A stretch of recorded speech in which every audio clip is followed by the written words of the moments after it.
Hello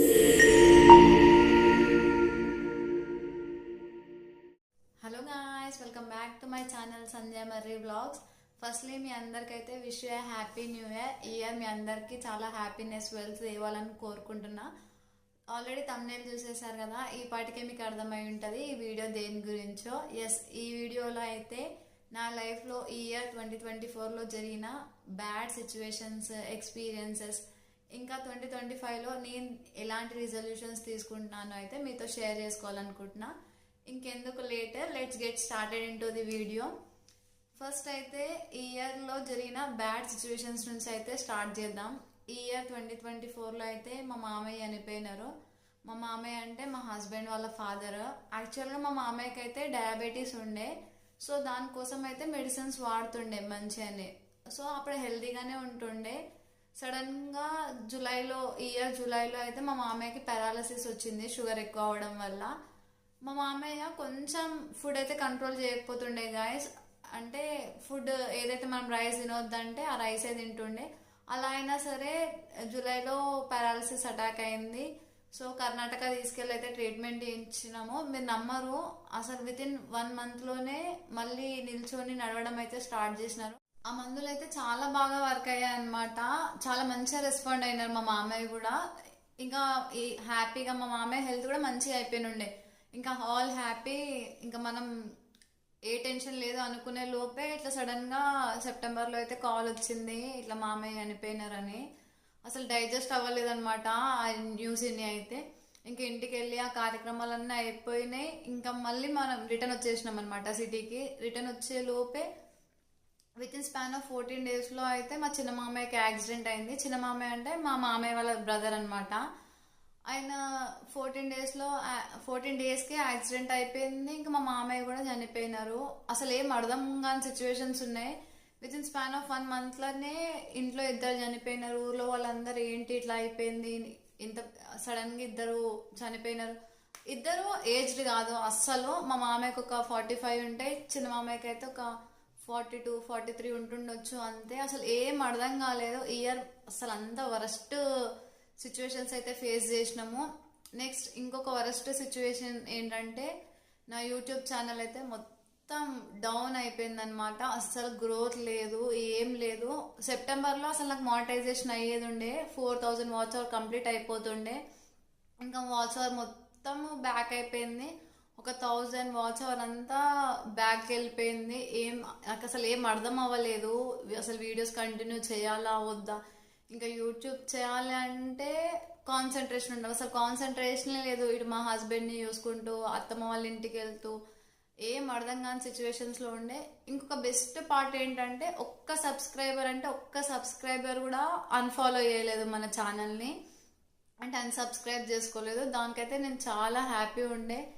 ఇంకా ఇట్లయితే కష్టం కదా, లైఫ్ మస్ట్ మూవ్ ఆన్ అని వీడియోస్ చేద్దాం అనుకున్నా. ఒక 2 months అయితే ఒక సింగిల్ వీడియో కూడా అప్లోడ్ చేయలేదు గాయస్. వాచ్ అవర్ అంతా తగ్గిపోయింది కానీ సబ్స్క్రైబర్స్ అలానే ఉండే.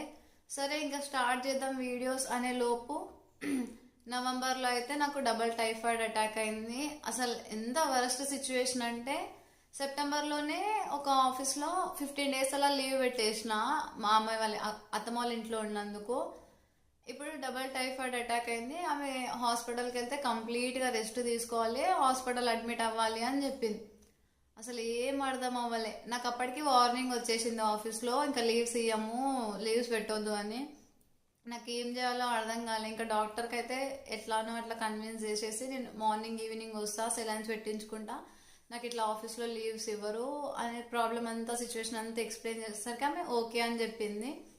ఇంకా అట్లే ఆ సెలైన్స్ పెట్టుకుంటూనే ఆఫీస్కి వెళ్ళిన తెలుసా. రెస్ట్ లేదు, ఏం లేదు, మొత్తం వీక్ అయిపోయి అసలు అనుకున్న ఇంత వరస్ట్ సిచ్యువేషన్స్ అయితే ఎవరి లైఫ్లో రావద్దని.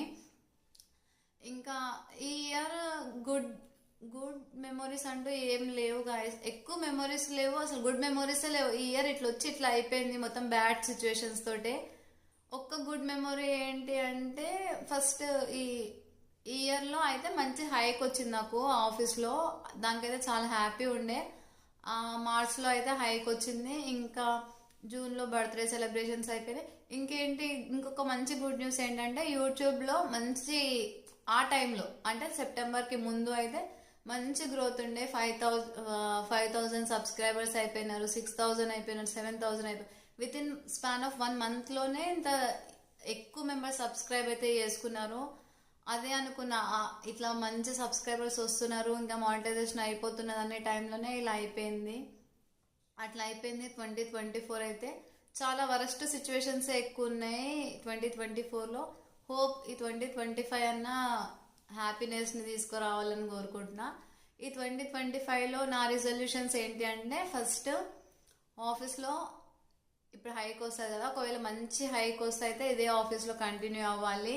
ఇంకా నా స్కిల్స్ అన్నీ అప్గ్రేడ్ చేసుకోవాలి చాలా మంచిగా. ఇంకా బావకు ఒక మంచి గోల్డ్ చైన్ చేయించాలి, ఆల్రెడీ ఉంది, కాకపోతే డైలీ వేర్కి ఒక గోల్డ్ చైన్ చేయించాలి. ఇంకా మెయిన్ గోల్ ఏంటంటే యూట్యూబ్. నాకు తెలిసి ఇంకొక 10 డేస్లో అయితే మానిటైజేషన్ కంప్లీట్ అయిపోతుంది. యూట్యూబ్ నుంచి మానిటైజేషన్ అవ్వాలి. ఇంకా మంచి మంచి కంటెంట్ వీడియోస్ చేయాలి, బయటికి వెళ్ళి వీడియోస్ చేయాలనుకుంటున్నా. ఒక మంచి ఫోన్ తీసుకోవాలి, లైక్ ఐఫోన్ అన్న అలా మంచి క్వాలిటీ ఉన్న ఫోన్ తీసుకోవాలి. చాలా చాలా కష్టపడాలి. ఫస్ట్ చాలా కష్టపడి మంచి వీడియోస్ అయితే వేసుకోవాలనుకుంటున్నా. చూద్దాం హోప్ ఎలా ఉంటుందో. ఈ వీడియో అయితే ఇంతే. మీరు ఈ ఇయర్ ఏం రిజల్యూషన్స్ తీసుకుంటున్నారో, 2024 ఇయర్ మీకు ఎలా ఉండే, గుడ్డా బ్యాడా అనేది కామెంట్ చేయండి, నేను కూడా తెలుసుకోవాలనుకుంటున్నా. నాకైతే అస్సలు మంచి ఇయర్ కాదు. ఈ 2025 అన్న మంచి హ్యాపీనెస్, మంచి ఇయర్గా గుర్తుండాలని కోరుకుంటున్నా. ఈ వీడియో కనుక మీకు నచ్చినట్టయితే లైక్ చేయండి. మీకు ఎలాంటి వీడియోస్ కావాలి, ఎలాంటి కంటెంట్ ఉన్న వీడియోస్ కావాలో కామెంట్ చేయండి గైస్. ఇప్పటి నుంచి అయితే అలాంటి వీడియోస్ చేయడానికే ట్రై చేస్తా. చాలా మంది అయితే కామెంట్ చేసినారు ఫుడ్ ఛాలెంజ్ వీడియోస్ చేయండి అక్క అని, అవి కూడా ప్లాన్ చేస్తున్నా. So thanks for watching, bye.